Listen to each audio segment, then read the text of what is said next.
In the internet, I tried to research the top 10 youth problems. Sa nga pulo nga problema dagiti kabataan wano next generation. Before I get into that, many of you do not know, but there are generational brands.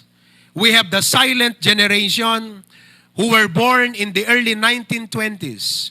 We have the boomers. We have the Generation X. And the next was the millennials. The millennials were born from 90s up. Noon nayanak kayo, iti 1990, itayag yumanti imayo. You were born in 1990, pataas.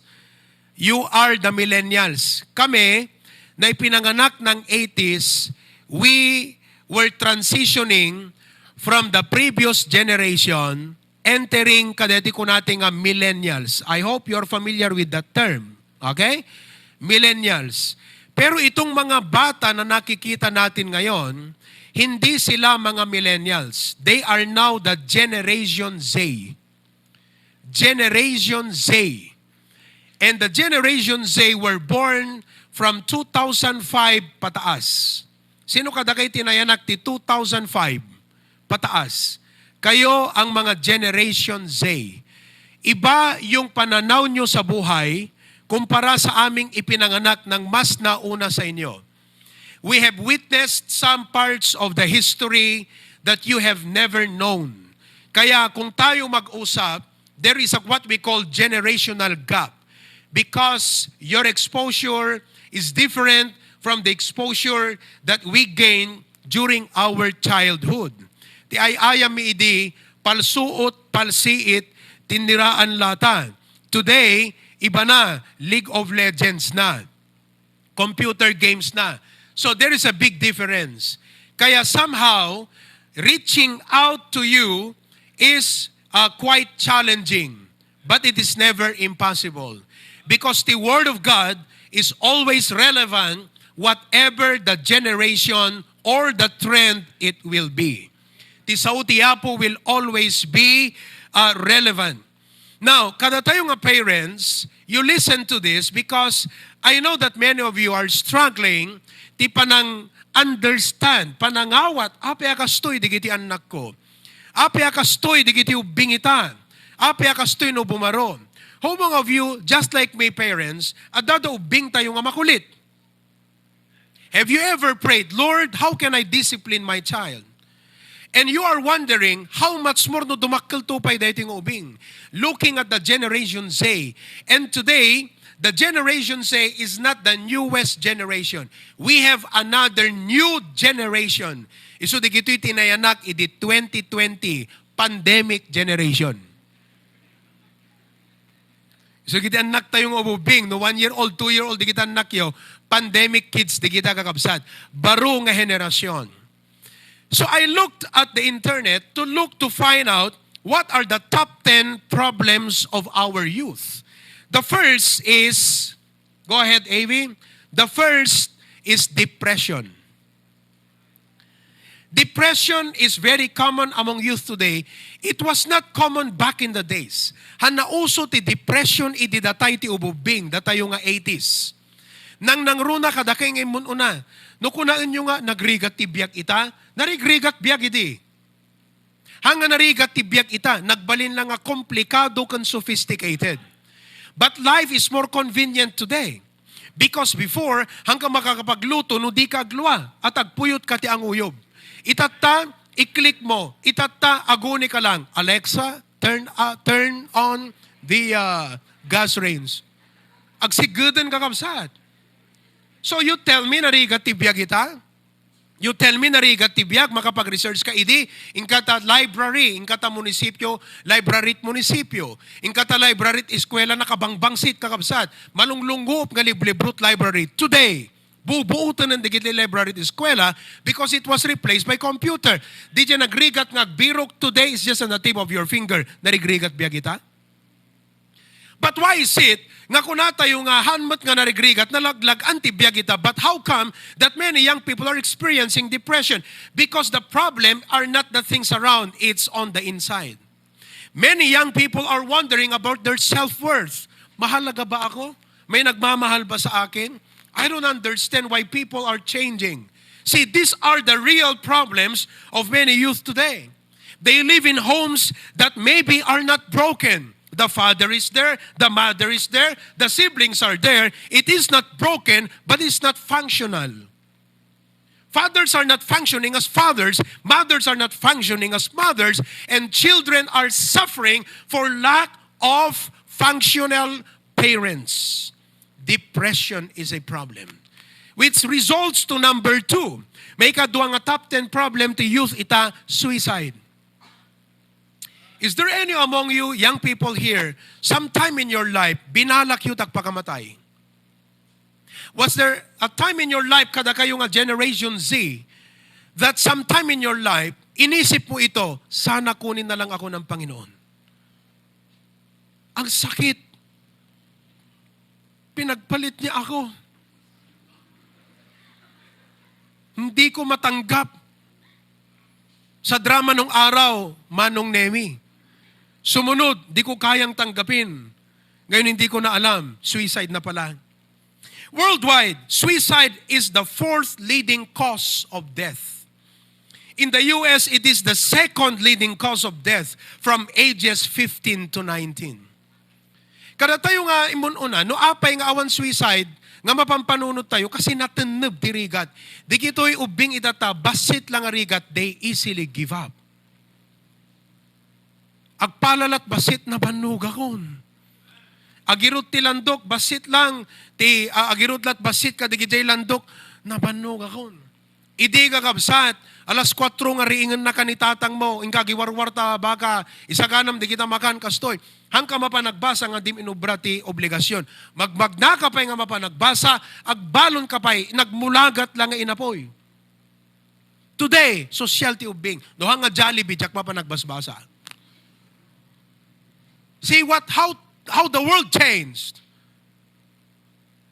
Kat no idi kakabsat nga nagbasit ti options mo nga kanen, basit ti options mo nga papanan, basit ti option nga aramidem ti schedule mo, kumpara ita, ti Rabi nakadut option nga aramidem. Ano oras kayo nga matmaturog, Rabi? Tell me, what time do you sleep at night? Kada kami, diubing kami, talas 9, adalaman nga Rabi. Ita, deta alas 9, mangrugrugi pelang ti Rabi. Kanigiti Generation Z. So what is the effect? Agkaroon ti health problems, agdown. Iso agkaroon ti depression, kumabsot ti panunot because kurang turog.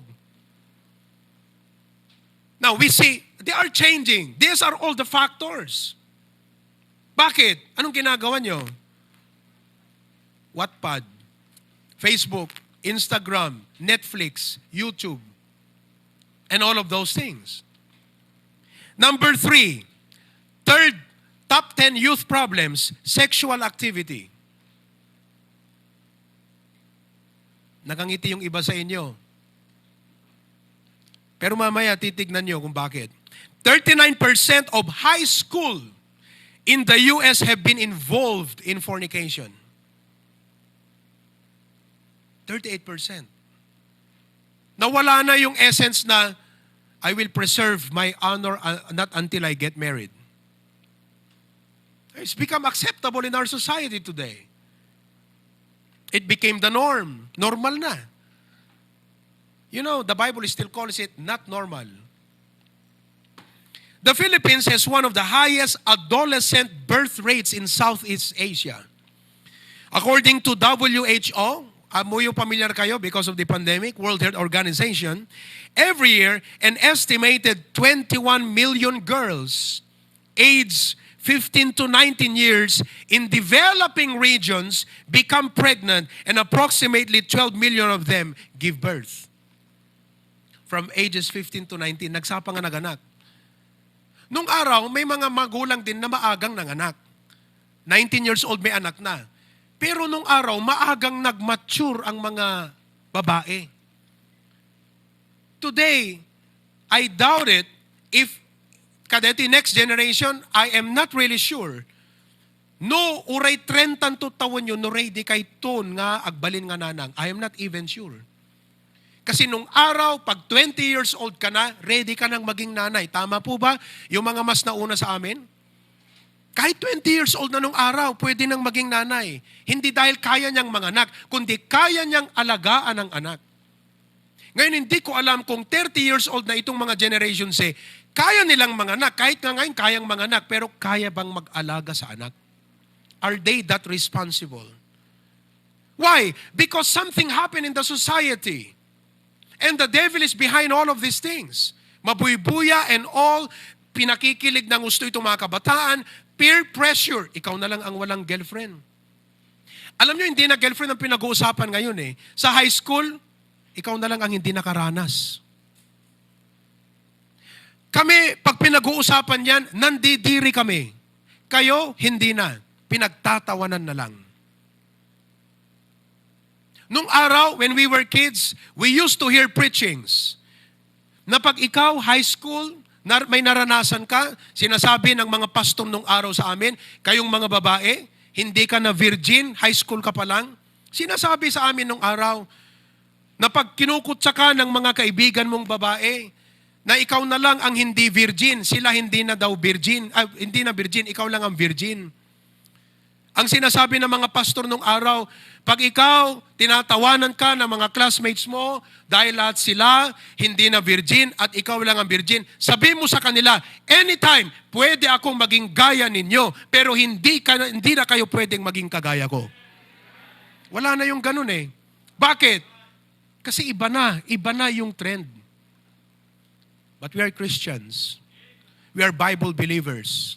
Kaya nga sinasabi ko sa inyo, what I see is not what you are now or what you used to be. But what I see is what you can be by the power, the life-changing power of the Word of God. Hayaan nyo lang ng salita ng Diyos pumasok sa inyong puso.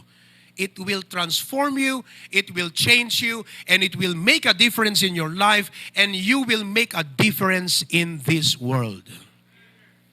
Huwag niyong isipin na ganyan na kasi ang normal ganyan na. This is a youth problem. This is not a youth. It's not a benefit. It's not a help. It's a harm. It's a problem that must be addressed. And we parents should watch out.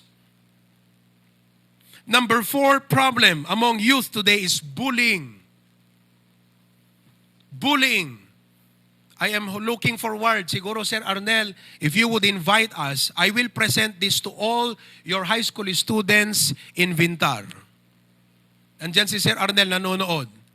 Kayong mga nandyan sa MMSU, okay, you want me to share this lesson, go ahead.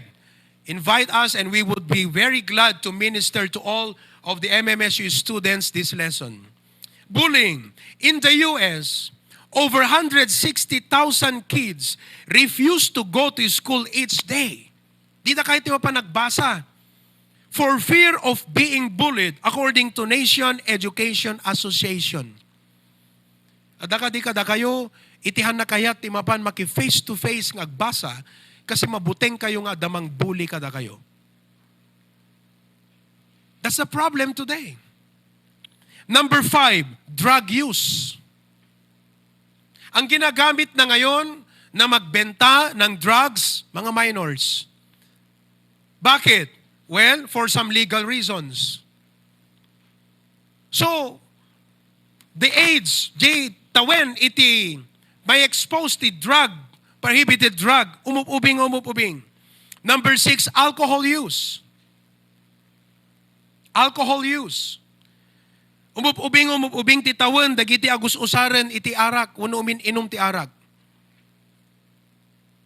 When we were kids, we used to hear pastors preach, doon ni Pastor June, kakabsat, nga kunana, nung sikakat ubing, nasursuro mo ti agbartek, first year ka, second year ka, hamoy pang pangas deta, that's not something to be proud about, nakababain ka. Pero mo ubing ka pelang, ipangpangas mo nga naling kang uminom. What's something to be? Anat mabali mo ipagpalangas ka, DJ. Kinaling mong uminom. Anat gradom ta eskwela. Anat may tultulong mo't balayo. Ipangpangas mo naling kang uminom. That's how pastors preach before. And I'm not sure today if we preach the same way, if you can still take it. I'm not really sure. No kakasjay nga klase, ti banat, ti preaching nga nang nangaganmi when we were growing up in the church. No ibanat nga mai-preach kada kay if you can still bear it. But if you're open-minded, kat no ti puso yun nalukatan iti yapo, you will receive it with joy and gladness and say, wow, thank God, may ganitong preachings pa rin. May ganitong pangangaral pa rin ng Word of God. Number seven, easy access to harmful materials on internet. Parents, you may not know this, but our kids today are not just texting, they are sexting.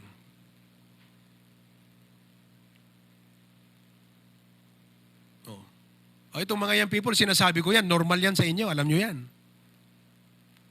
Sexting through the cell phone. Social media influencers, vloggers. Of course, hindi lahat sa internet harmful. Adult social media influencers, yan the internet that could provide helpful informations. Pero, mas marami ang harm. And you know, why our children and the teenagers and the next generation behave the way they do, you know where that is coming from? It's coming from social influencers. Yung kadilang gupit ng buhok, lahat ng style dyan.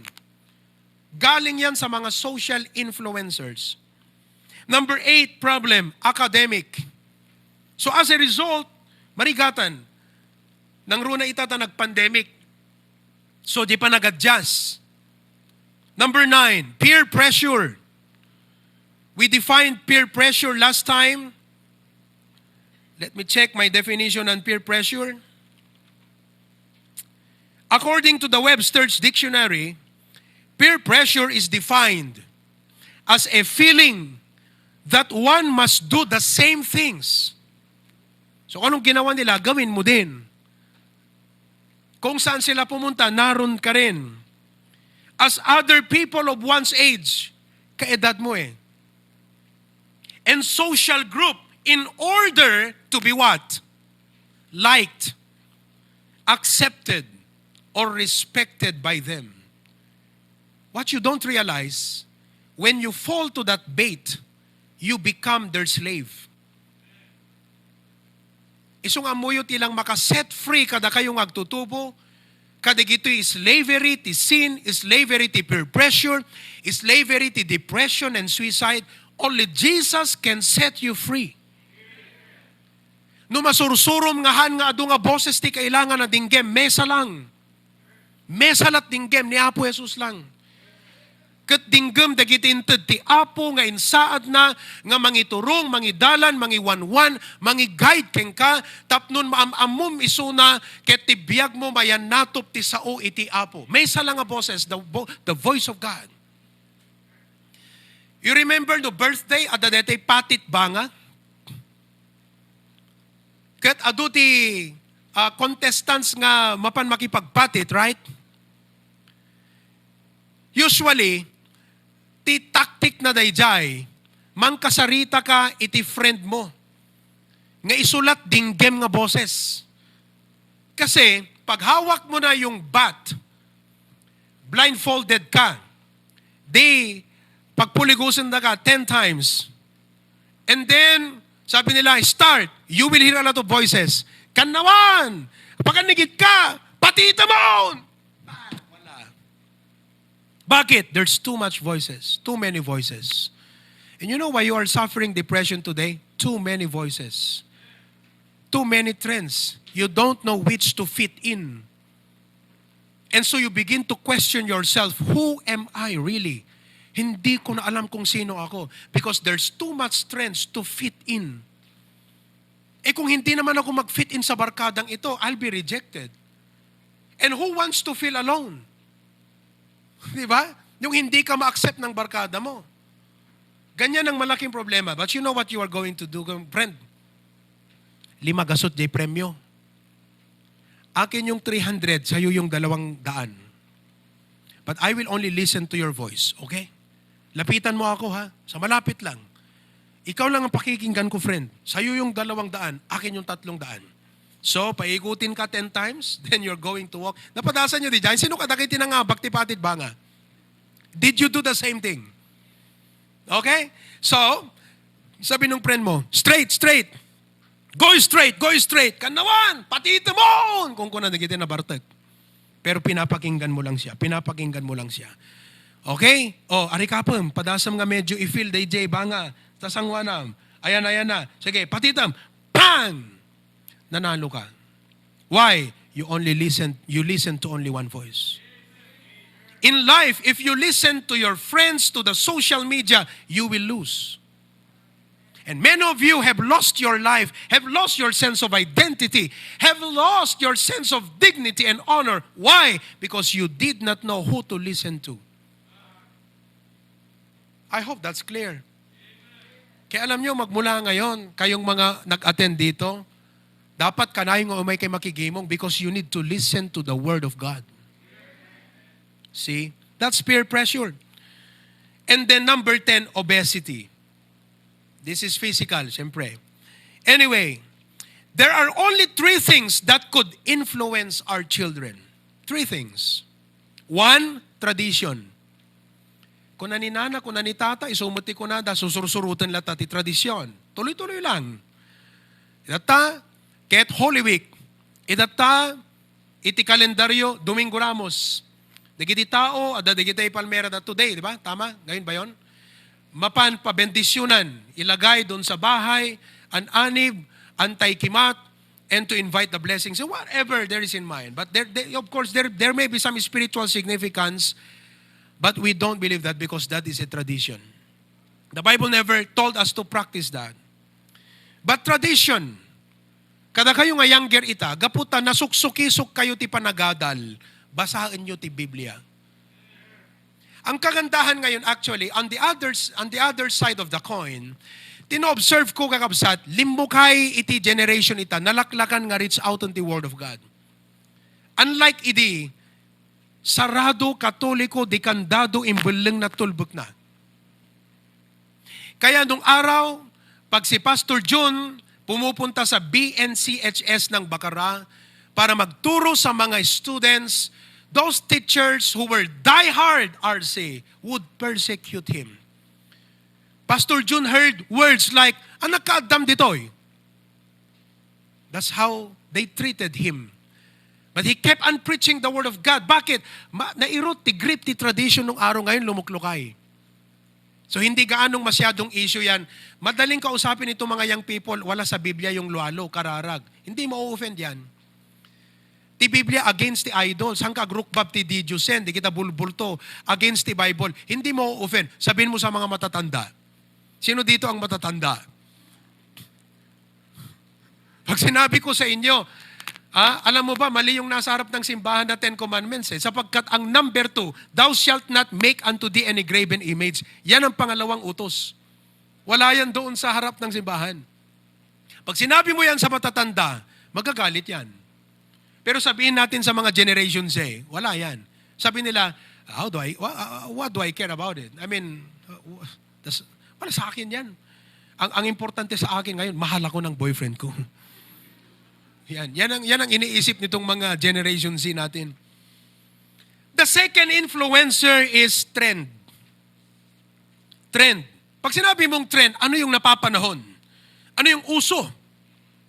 Idi ubing kami, ada classmates ko nga nag-uso, detay lumawat ti gayadan na ti pantalon. Alam nyo ba yun? Anong tawag doon? Bell bottom. Na-revive yun kasi 1960s, 70s. Ma'am Pearl, are you here? Yeah, 1960s, 70s yan, ma'am. Di ba? Nung kapanahunan nyo.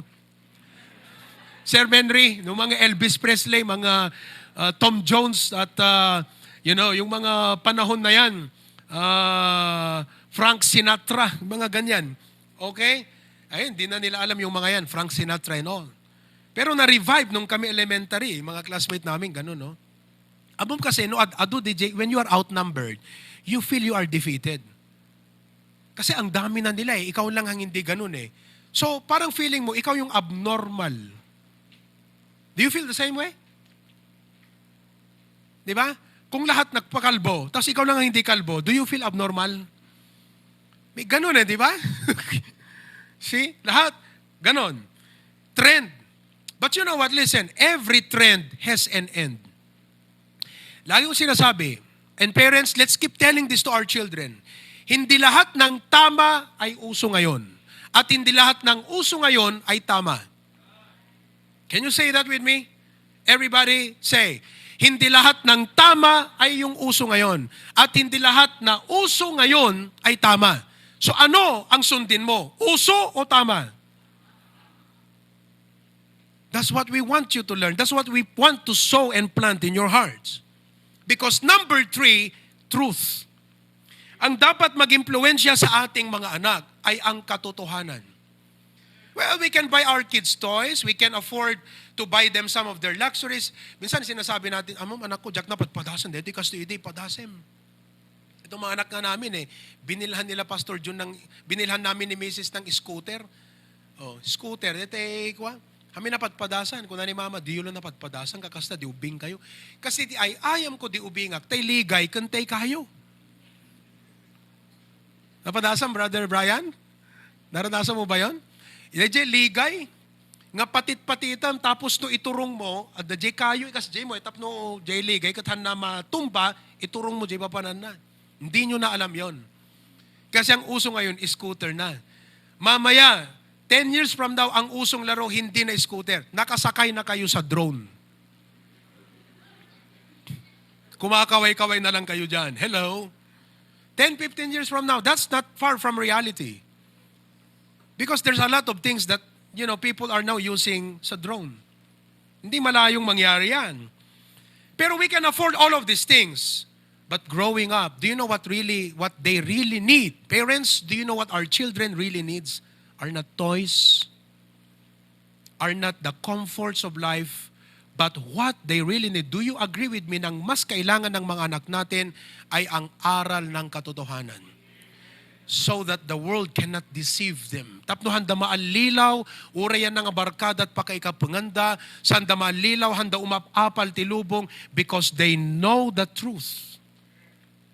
The Word of God must be sown in the hearts of our children. The Bible is like a rule. Rule. Amoyot rule, foot ruler. A rule is a prescribed guide for conduct or action. Morally speaking, it is a prescribed guide for conduct, rule. Isut surutem. Halimbawa, if I draw a line here, okay, how do I know that the line nga in drawing ko cut 5 inches? What will I use? Siyempre, hindi ko gagamitin itong aking daliri. 5 inches yan. I'm very sure. My estimate is very accurate. Nakaput ka pa iti estimate nga accurate. Parang sinabi mo, theory na proven. But what do you use? What instruments will you use? Tapno maamuam nga 5 inch pala yon. Foot ruler. So what determines what is right and what is wrong in your life? Not what they say. Not what is popular on social media. Makinig kayong maigi youth, ha? Ang magsasabi ng totoo at tama ay hindi yung sinasabi ng mga kaibigan nyo. Hindi yung sikat o hindi yung, ano bang tawag mo sa social media, yung popular? Trending. Viral. Hindi yun. Ang Biblia lang ang makakasagot ng tama. Did you know there are 3 basic fundamental questions in life? What is that?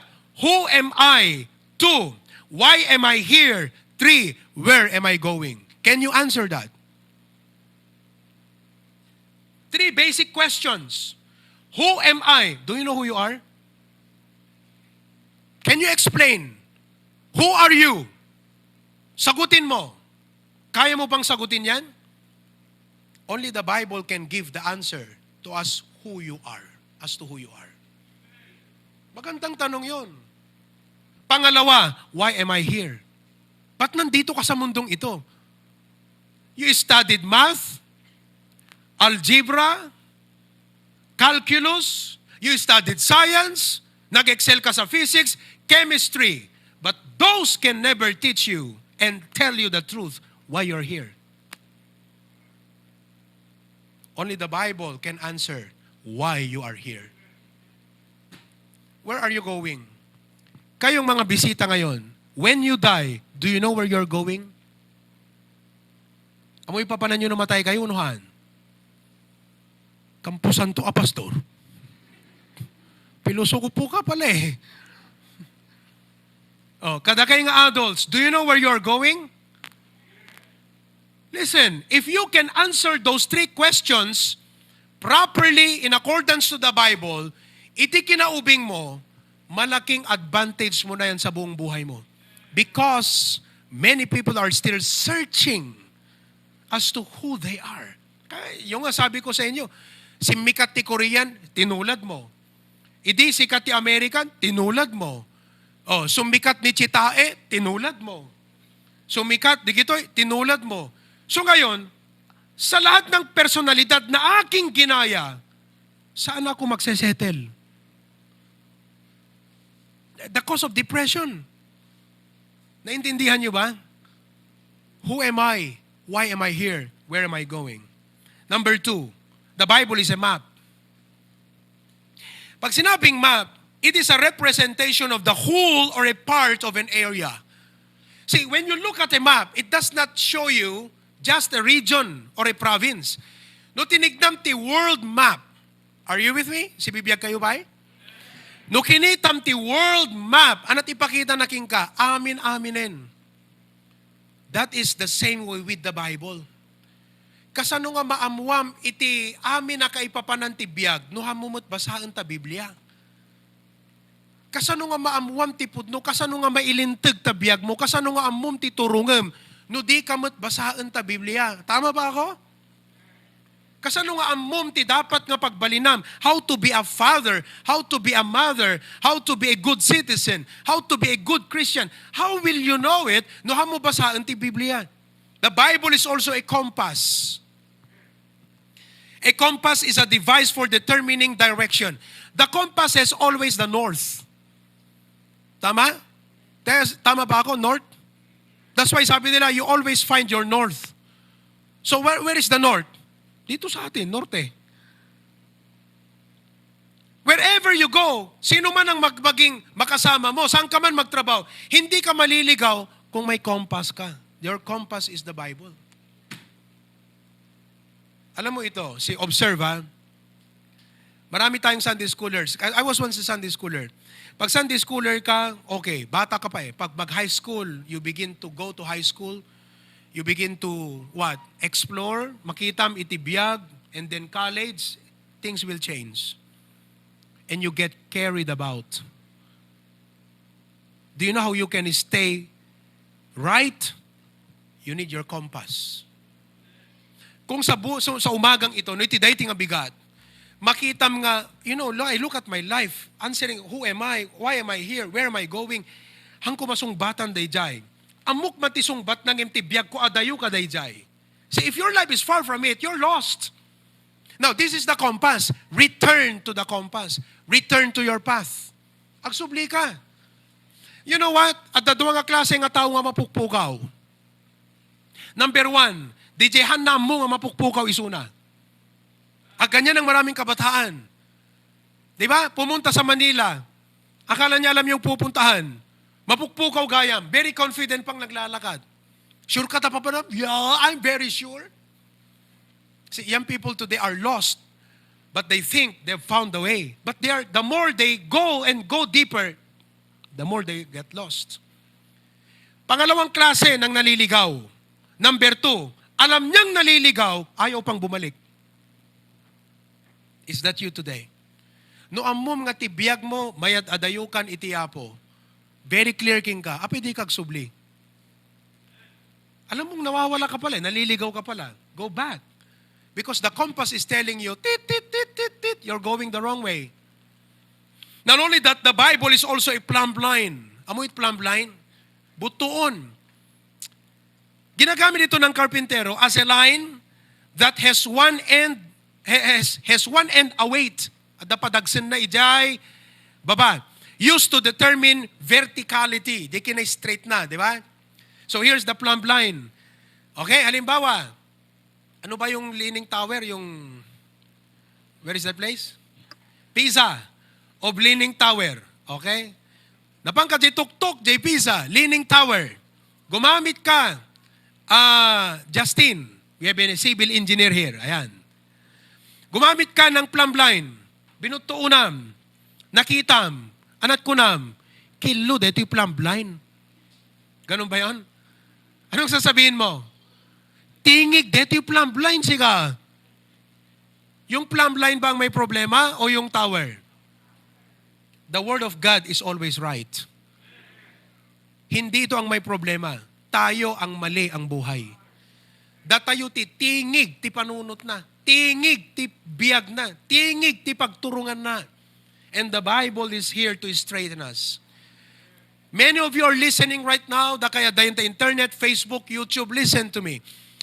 I hope that the Word of God, you will follow the Word of God. 2 Timothy chapter 3, the Bible says, all is Scripture. Let us read. Everybody go. All is Scripture. And is profitable for doctrine, for reproof, for correction, for instruction in righteousness, that the man of God may be perfect, truly furnished unto all good works. John chapter 8, verse 32. Everybody read. And ye shall know and shall make you free. Alamin niyo yung katotohanan. You know, what I'm preaching today is truth. Ipagpakita kada kaita ti reality ti panagbiag ken anyat kinapudno.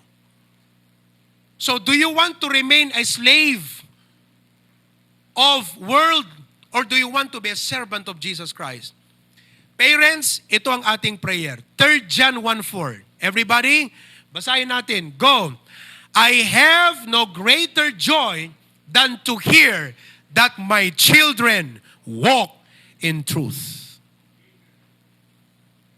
Let that sink deep in our hearts, parents. Ti kadaklan nga legacy, heritage, nga maipatawid tayo kadigiti anak tayo. Kat iti kinapudno nga sursuro, nga isutsurutan da nga pagbiyagan, tauray anyan tuman ti sangwunda nga kari ti biyag, wano kasasaad iti panagbiag. They will do what is right, they will choose what is right, because they have been equipped with what is right. Of course, they need some time to relax. Of course, they need to also taste the latest food and etc., the latest kind of dress and cellphone kung ma-afford natin. Pero ang pinakamahalaga na joy natin na makita sa ating mga anak is that verse. To know and to hear that my children are walking in truth. Nga surusurutan dati na lintag nga dalan. Agbibiyag da iti kinapudno. The word of God must be sown. Kas panang recap ko kada ito nga mensahe. Let me just briefly discuss with you 3 things. The word of God must be sown, number 1, through the home. Ije uneg ti pagtaengan. Uneg ti balay. Okay? I know many of you, mabaling nga ti parents you, handamot nga magche-church, handamot nga agbasbas at Bible. Pero at least kayo, kung kayo maging parents na, alamin nyo to. All of us in the family must be on the same channel together. Same channel ba tayo pagdating sa Biblia? Sa loob ng bahay, are we in the same channel when it comes to the teaching of the Word of God? Dapat mawala na yung tradisyon. Dapat hindi yung trend. Dapat yung katotohanan ayon sa Biblia. Hindi yung sabi-sabi. Di sabi nila, bakit mo babaliin yan, Pastor? 400 years na practice ng Pilipino yan. I don't care. Wala akong pakialam. Kahit 400 years pa na practice ang paglulwalo, kung mali, mali pa rin. Tapeke nga sangaribo, Ma'am Jane, Ma'am Sheila, yung peke na 1,000, ipasa mo pa sa lahat ng tao. Makaduaan pa sa kamay ni Presidente, sa kamay ni Bongbong Marcos, sa kamay ni Sandro. Peke pa rin yung 1,000. Ang hindi totoong doktrina, ipasa man yan sa maraming henerasyon, wrong pa rin. So don't tell me, Pastor, 400 years na yan, babaliin mo yan. Mas nauna pang Biblia kaysa dyan. God's word must be sown in the heart of children through a loving family. Take note, loving family. Pag sinabi nating love, means concern, compassion. Nga digiti anak tayo, ura ibagate kinapud masaktan da, but they understand our intent. Nga anak ko, hamudaksan digiti ibagakan ka. We love you. Sana maunawaan mo ang salita ng Panginoon. 2 Timothy 1:5. When I call to remembrance the unfeigned faith, pag sinabing unfeigned, hana nagbaliw nga pamati. That is in thee. Ni Pablo, kausap niya si Timothy. Bata siya eh. Tapos sabi niya, maalala ko yung faith mo, Timothy, which dwelt first in thy grandmother Lois, ni lolang mo. Turo niya na ang Biblia. And thy mother Eunice. Eunice was married to a Grecian. And Grecians are different from the Jewish. Nung araw, ang mga Israelites, Bible yan. Yung mga Grecians, they were not Jewish, so they are different race and different spiritually and as far as religion is concerned. So itong si Eunice, Grecian ang asawa niya. Pero nung ma-convert sila sa Panginoon, they made sure that they will teach Timothy from infancy the Word of God. Sipin nyo, ilang oras ang anak natin nanonood ng Blippi? Si Blippi na ang pastor ng mga bata ngayon eh. Hello? Hindi nyo alam si Blippi? Kilala nyo ba si Blippi? Hindi. Para sa mga pandemic generation kasi si Blippi. Siya na ang pastor ng maraming bata ngayon. Sino pa yung mga sikat? But how much time they have with the Word of God? You see that? 2 Timothy chapter 3 verse 14. And that, but continue thou in the things which thou hast learned. Ituloy mo, di gijay na yadal keng kaan. Has been assured of knowing of whom thou hast learned. 15. And that from a child. Parents, irugi tayo habang ubing. Adot padak nga young adults ditoy. Let's not miss this. Habang ubing, isuro tayo dati Word of God. Nangina iti Bible storybook. Nangina.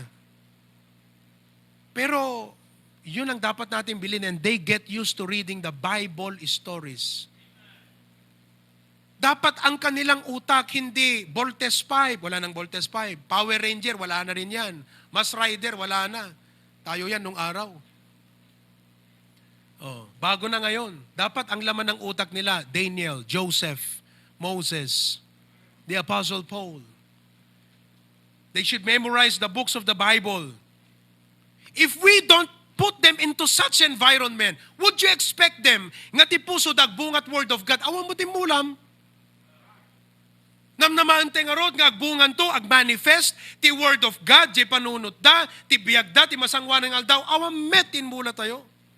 Kala computer, sa pulom, di file, di kamot in-save. Di kamot in-store. Tama hindi? I hope it makes sense. Let us live a consistent life of the Word of God. Kids need to see our consistent example. Nuhan na napatag ti church kada tayo. Apay kumagbaling nga napatag kada kwada. This is my closing statement. Mamaya pa, pero sabihin ko na. Biblical Christianity is only one generation away from extinction. Kung tayong mga young adult, okay pa tayo, na-save, na-convert, okay tayo sa Word of God. Digiti anak tayo, I wonder if they will continue that biblical faith and heritage. One generation away from extinction. Kasla kumano aso, adult na i-mix breeden until the last, na lost nan, DJ breed, iti ninuno na. Why? Na i-mix breed. That's how Christianity is. Kasta, kaya kita nyo't Amerika, makikita nyo mamaya. Isu nga, ipaganat-gat tayo, tapnon, isuro dan tumot ka, digiti anak da, ito no isudat dumadadakkel. If we come to church and live worldly lives throughout the week, no umay tayo makigimong. Tapos throughout the week, napaka-worldly ang buhay natin. And we don't manifest Christ-likeness. Sana makita, di ugali tayo, di attitude tayo. Iti Christ-likeness. You know what we are doing? We are ruining everything that is planted in their hearts. Kasi umay damaki Sunday school, naadal da ni Joseph, naadal da ni Moses, naadal da about Jesus Christ, but all throughout the week, they home, nga isot ayan ti first education, most of their time, can exposure the worldly kakabsat. You know what we are doing? We are ruining everything that's been planted in their hearts. That's why the Bible says, fathers, provoke not your children to wrath. We have an obligation before God to our children to live consistent lives in the home. Obligasyon tayo nga nasantuan kiniapo Diyos nga nangipatalik kadatay digiti nga anak, nga responsibilidad tayo, nga agbiag tayo ayon sa salita ng Panginoon, nga no anyat na adal day ti Biblia, no anyat na nga gantay nga kinapudno, hanla nga amen, no di kat nagbiagan tayo di unag ti pagtayangan. Because most of the time, our children, for them to learn, it's easier caught than taught. Al-alistuda nga maawatan ti value ti church, no makikita daking ka ti value ti church. Eventually, if we don't value church, why would they value church? No, ag-dedication no ko, di malagip ko ni Pastor June, ada ka na yung illustration na. Ada ka no duwang agkabsat. Kung nakan di tatang na no aldawon di Domingo. Kung na, kids, go to church! Apo, may agsundo di kiti baptisan. Panda di kapilya. Kasi nga masansan. Di ko andeti ubing inawis na ko na, Dad, will you also come to church with us? May kama mo di church. Takilatan! Karkararagan daklatan.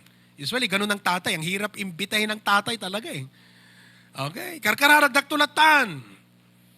Idikwan, agkaroon tinakam, di kiti ubing. Sabing ganyan. One Sunday, kids, go to church! Alam mo, sumagot yung panganay. Sabi niya, Dad, if church is not important to you, why would it be important to us? Kumagat yun sa puso ng tatay at kakagat yun sa puso natin pag inanalyze natin yun. If church is not that important to us, why would they value it? Kaya alam nyo, kahit nung pandemic, salamat sa Panginoon, may live stream tayo. Hindi tayo nawalan ng church service. Amen ba? At nag-strive tayo na nag-join sa live stream. Kayong mga anak, nakita nyo yan. Why did we parents do that? Because to us, church is important. Listen, parents. Tell this verbally to your children. Tell them, church service is non-negotiable. I don't care. Church service, anak ko, is non-negotiable. Of course, maybe there will be some rules, exemptions to the rule. Pero they should know, ultimately, church service should be non-negotiable. Tapnon uray dumakkel da, anong to di bagbagadat anak da, anak ko, church is non-negotiable. Sabihin nga natin lahat yan, go. Church service is non-negotiable. According to American Worldview Inventory, AWVI, a research in 2020, when it comes to belief, of course, dito yakab sa dagat general, hanga Baptist research. This is a general research of faith and practice and religion.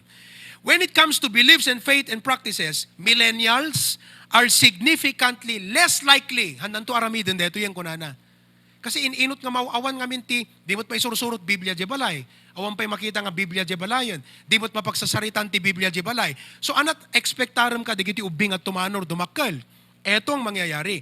They will less likely, what? They will no longer believe in the existence of absolute moral truth. Pag sinabi mong moral truth, absolute, ito ang tama. Para sa kanila, ba't ganito? Hindi. Situational, circumstantial. Depende yan sa sitwasyon. Alam nyo, tayo mga parents, liwanagin natin ang mga issues sa ating mga anak. Anong tama, anong mali, anong totoo, anong hindi. Maliwanag dapat ang issue sa kanila. Hindi yung depende sa sitwasyon. Pag lagi tayong depende sa sitwasyon, ang church tayo, depende sa sitwasyon. Pag lagi kang ganyan, you know what happens? They will grow up less likely to believe that there are absolute moral truths. Kaya pag nag-preach ng pastor, ang sa isip niya, depende sa sitwasyon. Tama, hindi? Mag-pray tayo, depende sa sitwasyon. Ibigay mo ang tithe sa Panginoon. Depende sa sitwasyon. Why? Lumaki sila sa ganon. Depende sa sitwasyon. Let's clarify things. Ito ang tama, ito ang mali. They will less likely to be deeply committed to practicing their faith. Wala na, hindi na ipapractice yung pananampalataya. They will less likely contend that human beings were created by God. Anong sasabihin na nila? Galing ka tayo sa unggoy. They will less likely believe that God is the basis of all truth. Sa Amerika, ganyan po. Wala nang absolute moral truth. Kaya ang mga tao sa Amerika, rebelde. Now, you are wondering, pwede kiti anak tayo, dito yung generation kastoy. You know what's the missing ingredient? The Word of God. They will less likely view the purpose of life to be knowing, loving, and serving God. Para sa kanila, ang purpose ng buhay is no longer to love God, to serve God. Hindi na. What makes me happy? What makes me happy? Hindi ba? Ganyan ang utak ng mga next generation ngayon. Kung saan ako masaya, kung saan ako masaya, kung saan ako masaya. Alam mo, hindi lahat ng kung saan ka masaya, kalooban ng Diyos eh. At hindi lahat ng kalooban ng Diyos, masaya para sa iyo eh. Pero anong nangyari? Bakit ganun ang utak ng mga next generation? Kung saan ako masaya, kung saan ako masaya. Kulang po ang pag-emphasize ng kalooban ng Diyos, na ang plano ng Panginoon sa iyo is to love God, to serve God, to give your life for Him. He created you, He saved you, and He's blessing you. They will less likely consider the Bible to be a reliable source of moral guidance. Hindi na sila magbabasa ng Biblia. Ilan sa inyong nagbabasa ng Biblia everyday? Parents, ilan sa atin ang nagde-devotion everyday? At ilan sa ating mga parents, we make it a rule that our children read their Bibles everyday? By the grace of God, itong si Kirk, si Catherine, amudan ti agbasa. Kat babanti parabor ti yapo, maragsakan nakta. There are times kate masapsapad nga bumangon. No mapangkukitan ng kakabsat, agdeb-devotion da. Automatic na yan. No makikita kitang agdeb-devotion kunak, no makikita kitang agdeb-devotion, tos makikita deti agda mga sitwasyon ti agtutubo, ita kunak apo. Tulungan na kami nga mangmuli nga naimbag, itultuloy da kumaapo. Because I know a lot of things can happen as they grow older. And that's why we need your prayers as well. As your pastor, I preach this so hard and I preach this with compassion and love. And I pray that you also help us pray for our kids. Narigat eh. Naka-homeschool sila. So less likely yung exposure nila sa unbelievers. What else? They will less likely believe that God loves them unconditionally. They will less likely to seek to avoid sinning because it breaks God's heart. Alam niyo, listen. Kayong mga high school student, we used to hear, pag pinipreach ang kasalanan, iwasan mo ang kasalanan, hindi lang dahil makakasama sa'yo. Iwasan mong magkasala dahil makakasakit sa puso ng Panginoon. At wala na sa kabataan yan, they just enjoy sin without considering how God is hurt. Wala na yun eh. Ngayon, pag i-confront mo ang mga Generation X or Z or Millennials about sin, parang nothing lang, parang ganun lang. Wala na yung, Lord, I'm so sorry, I hurt you. Pakawanan nakapo na aramidak dito nga basol king kaapo. Please, apo. Tulungan nak nga mangilintag ti biyag ko, apo. Apo, anat serbi ti biyag ko, apo, no adayo ti pusok ka, no nalami isak na baawak, apo. I wonder if you still have that kind of passionate heart for God. They will less likely to possess a biblical view of the nature and character of God. They will less likely confess their sins and embrace Jesus Christ as their Savior. They will less likely accept the Bible as the inerrant Word of God. They will less likely pray during a typical week. They will less likely worship or thank God during a typical week. They will less likely seek and pursue God's will. Alam nyo kung bakit maraming kabataan ay hindi na hinahanap ang Diyos. Alam nyo kung bakit ang dami na nilang option sa buhay. See, in Canada, Australia, and many parts of the world, nagrigat ti agwinti tao ita. You know why? Because people do not feel they need God. Parents, let's not allow this thing to happen. Nga digiti anak tayo, they've enjoyed so much in life, but they have never learned to experience God. Nga no ibagamton ti apo, kaslang awan impact na because handa makita nga kasapulan da iti apo. What I'm presenting to you is a reality. It's a burden. It is a call. Kat kunati kumati apo, Lord, thank you that our pastor has unveiled before us a reality. It hurts, but we really need this help. Praise the Lord. Let us speak the word of God to our children. What they need is not our opinion. They need to know what the Bible says. Hantay ko na nga para kanyak anak ko haan. No, di ko na ti Biblia anak ko kastoy. They need to hear what the Bible says. Through the home, through the local church, through personal daily quiet time. I-summarize ko kasi umaldawin. Makita ka, digiti lang ayo kat lechon, ti pagkitkitan nyo kanya ako kakabsat. I hope you're enjoying, folks. Amen. A local church where the focal point is the preaching of God's Word. Dito sa HBBC, ang pinaka-pangunahing parte ng programa ay ang preaching of God's Word. You know, listen, next time in the future, we want all of you to have your own personal Bibles. Okay ba? Gusto niyo ng Bible o cellphone na lang? You like a Bible? Hello? Sino't mayat ka di Bible ka na kayo? Daki nga yung people. Youth, teenagers. Who wants to have a Bible? Taas ang kamay. You want to have a Bible. Oh. Dito sa men, you want to have a Bible. Sa mga bisita. Ayan, no? Oh. Di ba? Members, gawin natin, ha? Let's give them 50%. Agurnong kayo, ha? 500 ti Bible. 250 na lang. Yun nung kanyo. Duwa na aldaw nga load yun deta. Da kayo umet. Yun nung kanyo. And our church will shoulder the other half. Amen ba, mga members? Kung pwede nga lang, free na lang eh. But we will not do that. Because you will not treasure your Bible kung free. How we really want to nga ito the free. May hanyo i-treasure eh. So nga dapat bayadan nyo.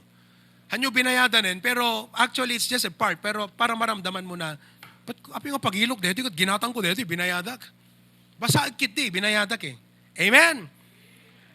A local church that loves the teens. Mamayang hapon, meron tayong Timothy class. 2:00 for men.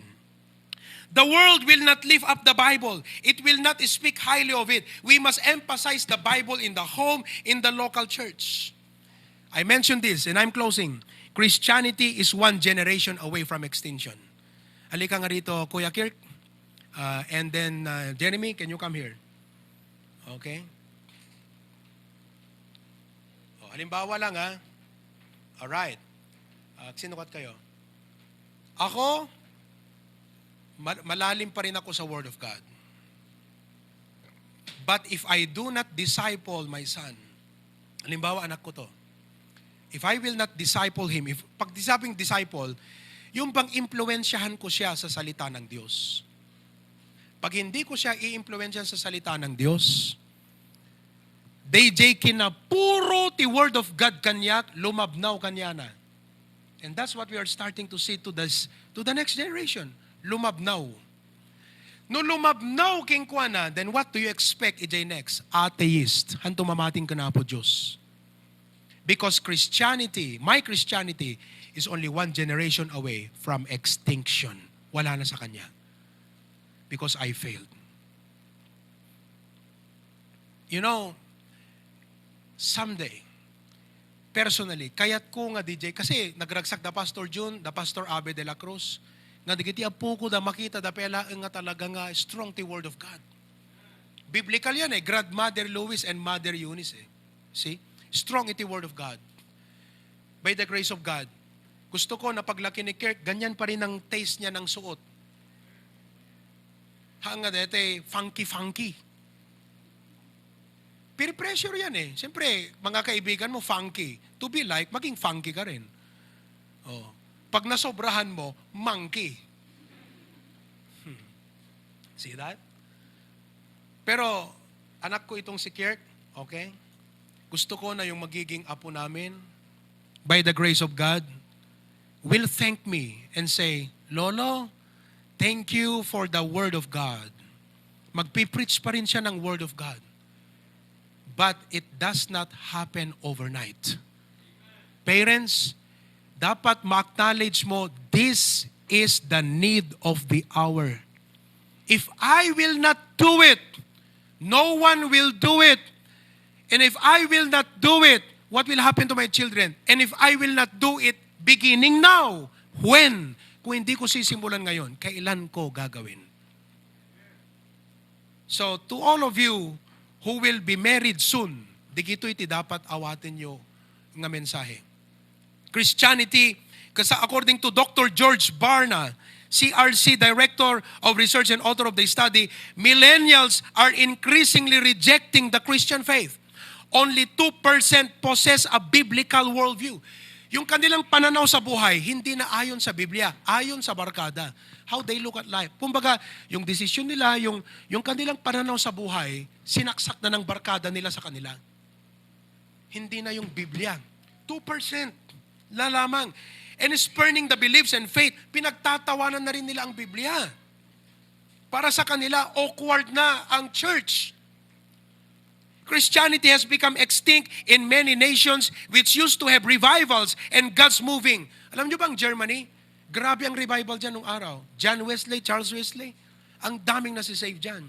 Pero ano na ang Germany? Atheist. Communist. England, pawala na rin. The famous Charles Spurgeon, the Prince of Preachers among Baptists, had his church, the Metropolitan Tabernacle in England. Ano ng England ngayon? Mission field. European countries. What happened? Because of the neglect of families and churches. As your pastor, I am more than committed by the grace of God to reach our young people. Pray for me. Dalawa po ang tumitibok sa aking puso pagdating sa ministry. Una, church planting. I am praying that in the coming years, we could at least plant one church every year. Ngayon na nandito pang ating patriarch, he can guide us, he can mentor us, he can show us the way because he is a pioneer himself. Very creative siya pagdating sa church planting. And that's one of my prayers. In the future, ang malaking pagkakagastusan ng ating mga ministry, ang pagtayo ng maraming mga kapilya. Because of the church planting endeavors. And number 2, to plant the seed of the Word of God to the next generation. Next week, I will be speaker in a big youth camp in Visayas, sa Rojas City. Noong January, may message akong tinawagan ni Pastor Arquisola. Sabi niya, Pastor, for the first time again, mag-youth camp kami rito. Almost 1,000 delegates. Ikaw ang pinili naming speaker.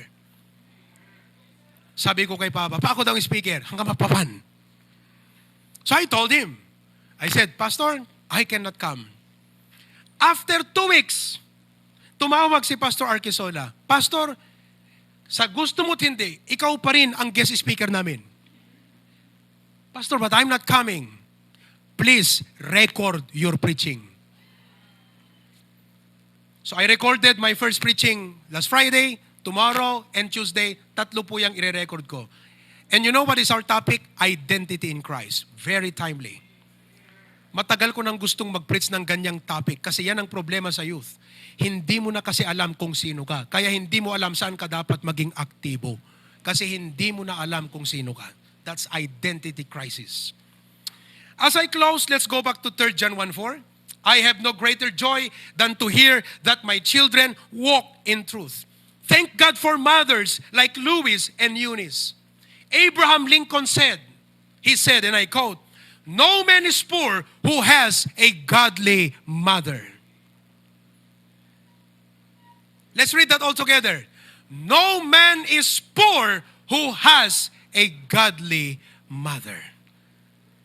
Hanakan man may kaninanang mo ti ado, ngam no ninanang mo godly, prayerful, isursuro nat Biblia, you are truly rich. Because you're receiving a wonderful legacy and heritage.